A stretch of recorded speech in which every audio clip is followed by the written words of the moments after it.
ಬಹಳ ವರ್ಷಗಳಿಂದ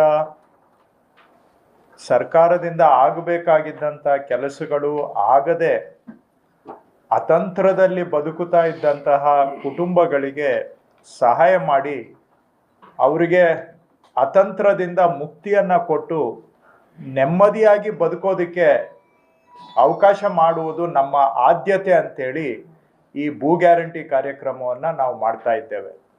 ಭೂ ಗ್ಯಾರಂಟಿ ಕೆಳಗಡೆ ಒಂದಲ್ಲ 4 ಕಾರ್ಯಕ್ರಮಗಳನ್ನು ನಾವು ನಡೆಸ್ತಾ ಇದ್ದೇವೆ.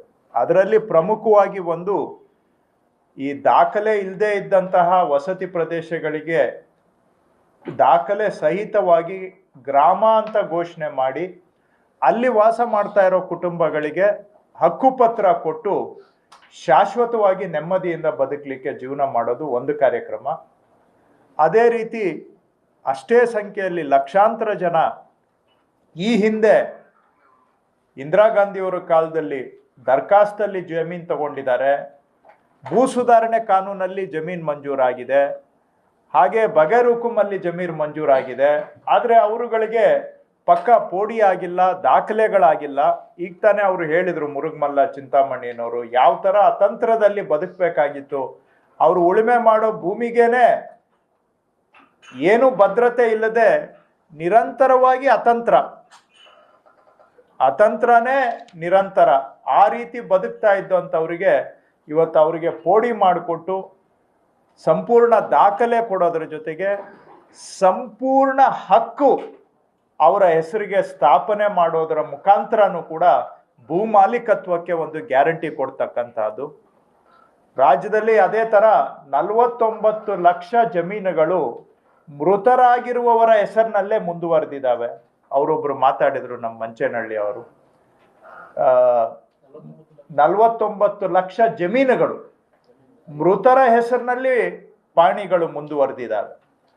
ಈಗ ನಮ್ಮ ಅಧಿಕಾರಿಗಳು ರೈತರ ಮನೆ ಬಾಗಿಲಿಗೆ ಹೋಗಿ ಅದನ್ನ ವಾರಸುದಾರರ ಹೆಸರಿಗೆ ಪಾಣಿಯನ್ನ ಮಾಡಿಕೊಡ್ತಕ್ಕಂತಹ ಈ ಪೌತಿ ಆಂದೋಲನ ಆಗ್ಬೋದು. ಇದೂ ಕೂಡ ಭೂ ಮಾಲೀಕತ್ವ ಹಕ್ಕು ವರ್ಗಾವಣೆ ಮಾಡೋದರ ಮುಖಾಂತರ ವಾರಸುದಾರರಿಗೆ ಭೂ ಗ್ಯಾರಂಟಿ ಕೊಡ್ತಕ್ಕಂಥದ್ದು.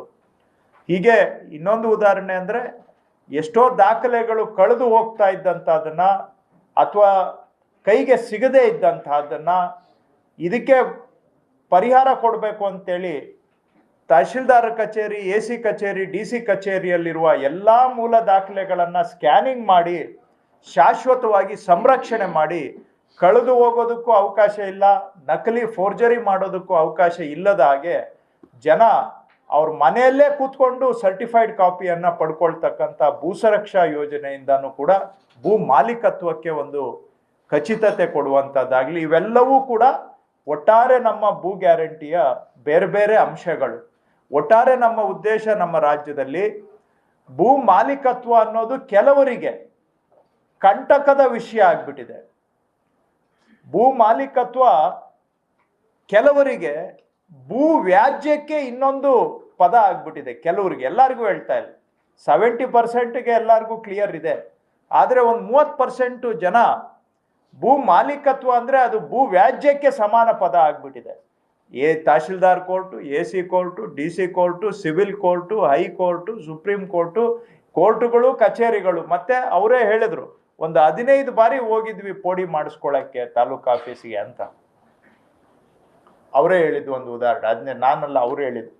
ಈ ಥರ ಅವರು ಹೇಳಿದರು, ಸುಮಾರು ವರ್ಷಗಳಿಂದ ಟ್ರೈ ಮಾಡಿದ್ವಿ, ನಮ್ಮ ಮನೆಗೆ ಹಕ್ಕುಪತ್ರ ಪಡ್ಕೊಳ್ಳೋಕ್ಕೆ ಆಗೋದಿಲ್ಲ ಅಂತ ಬಿಟ್ಬಿಟ್ಟಿದ್ವಿ ಅಂತ. ಅದೇ ಥರ ನಿಮಗೆ ಅನೇಕ ಬಾರಿ ಹೇಳಿದ್ದೇನೆ, ತಹಶೀಲ್ದಾರ್ ಕೋರ್ಟಲ್ಲಿ ಬಾಕಿ ಇದ್ದಂಥ ಕೇಸುಗಳು ನಾನು ತಗೊಂಡಾಗ ಜವಾಬ್ದಾರಿ 10,774 ಇದ್ದಿದ್ದು ಇವತ್ತು 488ಕ್ಕೆ ಇಳಿಸಿದ್ದೇವೆ. ನಾನು ತಗೊಂಡಾಗ 10,774, ಇವತ್ತು ಬಾಕಿ ಇರೋದು 488. AC ಕೋರ್ಟಲ್ಲಿ 73,624 ಕೇಸ್ ಬಾಕಿ ಇತ್ತು ನಾನು ತಗೊಂಡಾಗ, ಇವತ್ತು 11,600ಕ್ಕೆ ಇಳಿಸಿದ್ದೇವೆ. ಅದೂ ಕೂಡ ಎಲ್ಲ ಒಂದು ಕಡೆ ವ್ಯಾಜ್ಯವನ್ನ ಕಡಿಮೆ ಮಾಡಿ ನೆಮ್ಮದಿಯಾಗಿ ಬದುಕಲಿಕ್ಕೆ ಅವಕಾಶ. ಹಾಗಾಗಿ ಕೆಲವರಿಗೆ ಏನು ಇದು ಭೂ ಮಾಲೀಕತ್ವ ಭೂ ವ್ಯಾಜ್ಯಕ್ಕೆ ಸಮಾನ ಆಗಿತ್ತು, ಅದರಿಂದ ಹೊರಗಡೆ ಬಂದು ಈ ಅತಂತ್ರಕ್ಕೆ ಮುಕ್ತಿ ನೀಡಿ ಭೂ ಗ್ಯಾರಂಟಿಯನ್ನು ನೀಡುವಂತಹದ್ದು ನಮ್ಮ ಸರ್ಕಾರದ ಮುಖ್ಯ ಉದ್ದೇಶ. ಸೊ ಇದನ್ನೇ ನಾನಾ ರೂಪದಲ್ಲಿ ನಾವು ಮಾಡ್ತಾ ಇದ್ದೇವೆ. ಒಂದು 3-4 ಉದಾಹರಣೆ ಕೊಟ್ಟೆ ಅಷ್ಟೇ, ಆದ್ರೆ ಇನ್ನೂ ಹೇಳ್ತಾ ಹೋದ್ರೆ ನಾನು ಹೇಳ್ತಾ ಹೋಗ್ಬೋದು. ಆಗಾಗ ಇವೆಲ್ಲ ಹೇಳ್ತಾ ಇರ್ತೇನೆ, ಮತ್ತೆ ರಿಪೀಟ್ ಮಾಡ್ಲಿಕ್ಕೆ ಹೋಗೋದಿಲ್ಲ.